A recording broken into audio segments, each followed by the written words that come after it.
I was looking in the mirror this morning, and I didn't just see my face. I saw a list, a really long mental list of things I should be doing, things I should have done yesterday, how my hair isn't right, how I should stand up straighter, the friend I forgot to text back, the work project that's just okay. It was like a loud, scrolling ticker tape of criticism right behind my own eyes. And I just stood there, taking it, accepting every single word. And then I made my coffee and started my day, carrying that whole list with me. Isn't that strange? If a friend came to me and I started listing their flaws like that, oh, Isara, nice to see you. Did you know your posture is bad? You're behind on your emails. And that thing you said yesterday was slightly awkward. That would be monstrous. I would never, ever do that. But to myself, it's a constant background noise. A radio station I can't turn off. Station wrong. So today, I want to talk about turning that radio off. Or better yet, changing the station to a much kinder frequency. The topic is learning to love yourself more than anyone else. And before you think, oh, that sounds selfish or arrogant or lonely, let me stop you. It is none of those things. It is the opposite. Loving yourself more than anyone else is not about thinking you're the best painter in the world when you can't draw a stick figure. It's not about shouting, "I'm fabulous," into the mirror if you don't believe it. That feels fake. It's about becoming your own best friend, your own safest place. It's about the quiet, solid knowledge that no matter what happens out there, job loss, heartbreak, failure, awkward parties, you have your own back. You are not abandoning yourself. You're coming home to yourself. Think of it like this. You are a house, and for years, maybe you've been letting all sorts of people come in and out. Some are guests, some are friendly, but some come in and track mud on the carpet. They criticize the furniture. They eat your food and leave a mess. And you just let them because you think a house should be open. But loving yourself is about becoming the guardian of your own house. You decide who comes in. You clean up the messes, not with anger, but with care. You make the space warm and safe and comfortable for you, so you can live well inside it. So you can then invite others in from a place of fullness, not emptiness. This is the foundation, because if your house is chaotic, broken, and cold, you will become desperate for anyone else to come in and fix the heater. You'll cling to anyone who offers a little warmth. And that is a dangerous way to live. So how do we start? We start with a simple but very difficult shift from critic to observer. Right now, your mind is probably a great critic. You failed. You're tired. Why did you say that? They don't like you. We need to train it to be a gentle observer. An observer just sees facts without the cruel story. Let's practice. I'm feeling nervous about this script. The critic says, "You're going to mess this up? Your voice sounds weird. No one will care." The observer says, "I notice my heart is beating faster. I notice I have a thought that this might not go well." See the difference? The critic judges you. The observer just notices the experience. It creates a tiny space, a breath. In that space, you have a choice. You're not the thought. You're the one hearing the thought. This is a big idea from mindfulness and from psychology. You're not your feelings. You're not your anxious thoughts. They are weather passing through the sky. And you are the sky. The sky holds a storm, but the sky is not the storm. The storm comes and it goes. The sky remains. So, step one is just notice. Notice the critic's voice. And say gently, there's the critic again, telling its old story. Don't fight it. Just see it. This simple act is a revolutionary act of self-love. It is saying, I am more than this criticism. Now, let's talk about kindness. Because observation is the first step, but it can feel a bit cold. I notice I am sad. Okay, now what? Now we bring in kindness. We talk to ourselves like we would talk to a scared child or a dear friend who is struggling. Imagine your best friend calls you. They just made a huge mistake at work. They're devastated. What do you say? You probably say, "Oh, I'm so sorry. It's going to be okay. Everyone makes mistakes. I'm here for you." Your voice is soft. It's warm. It's connected.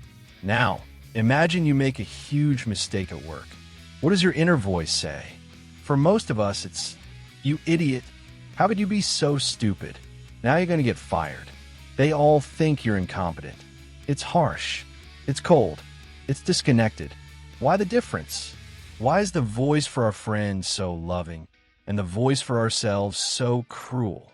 We think the cruelty will motivate us. If I'm hard on myself, I'll do better next time. But does it? Really? When you yell at a child for spilling milk, do they learn to be more careful? Or do they just become scared, anxious, and more likely to spill again? You become scared of your own life. You freeze. Self-love is about changing that internal voice. It's about speaking to yourself with the same tone you'd use for that friend. It feels silly at first. It feels fake. Do it anyway. So you make the mistake, and the critic starts shouting. You notice it. You create that space. And then you deliberately, gently speak. "Okay, that was a mistake. It's painful. I'm really embarrassed. But it's okay. I'm human. I can learn from this. I'm still a good person." Say it out loud if you have to. In the car. In the shower. Whisper it. It's not a magic spell that fixes the mistake. It's a blanket you wrap around your shivering heart. It's what allows you to get up the next morning and try again, instead of hiding under the covers. This is what some psychologists call self-compassion. It's not feeling sorry for yourself. It's recognizing that suffering, failure, imperfection, this is part of the shared human experience. You're not alone in this. You are not uniquely broken. You're just human. And being human is hard enough without you being your own bully. Let's get practical. Every day, find one small thing you did okay, or even well, and acknowledge it. Not with pride, but with simple acknowledgement. I got out of bed when I was very tired. That took strength. I was patient with that difficult customer. That was kindness. I made a nice meal. I nourished myself. We're so quick to note our failures. We must become quicker to note our tiny daily victories. This is how you build the evidence, brick by brick, that you are worthy of your own kindness. You are collecting proof against the critic. And here's a secret. When you start filling your own cup with this kindness, you stop needing other people to fill it for you. You stop looking for relationships to complete you. You are already complete. A relationship becomes a beautiful addition, a sharing of two full cups, not one empty one desperately try to steal water from the other. This is how loving yourself changes everything outside of you. But what about the past? What about all the old wounds? The things that happened that made it hard to love yourself in the first place? We have to talk about forgiveness. And I don't mean forgiving others right now. That's their journey. I mean forgiving yourself. You are carrying ghosts. The ghost of the opportunity you missed. The ghost of the hurtful thing you said 10 years ago. The ghost of the time you didn't stand up for yourself. The ghost of the dream you let go. These ghosts live in your house, and they make it feel haunted. Loving yourself is about finally turning on the lights and seeing these ghosts for what they are. Memories. Painful memories, but just memories. They don't have power unless you give it to them. Look at that old version of you who made those choices. That person was doing the best they could with the knowledge, the pain, the fear, the tools they had at that time. They were surviving. You, right now, with all your current wisdom, are judging a past version of you who did not have that wisdom. It's not fair. It's like being angry at a 5-year-old for not being able to solve a math problem they've never been taught. So try this. In your mind, picture that younger you. The you at the age when that painful thing happened. See them, and just send them kindness. Say, "I see you. You were hurting. You were confused. You did what you thought you had to do. I forgive you. I am not leaving you behind. I am bringing you with me now into a kinder place. This might make you cry. That's okay. It means it's working.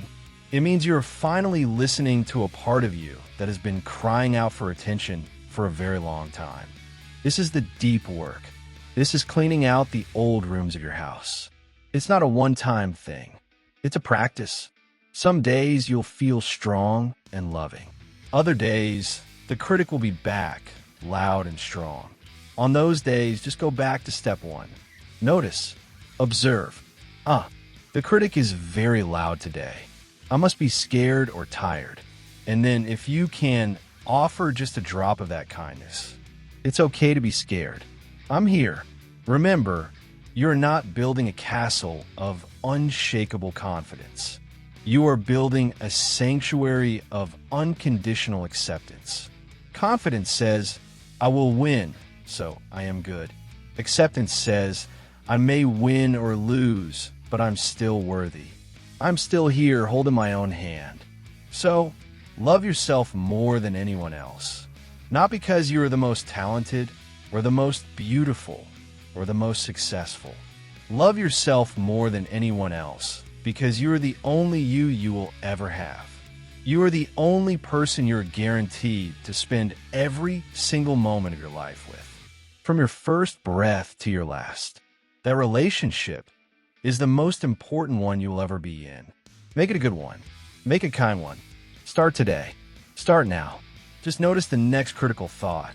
And in that small, quiet space, choose differently. Choose to be your own friend. Your house is waiting for you to come home, turn on the lights, and finally make it warm. Okay, bye. See you next video.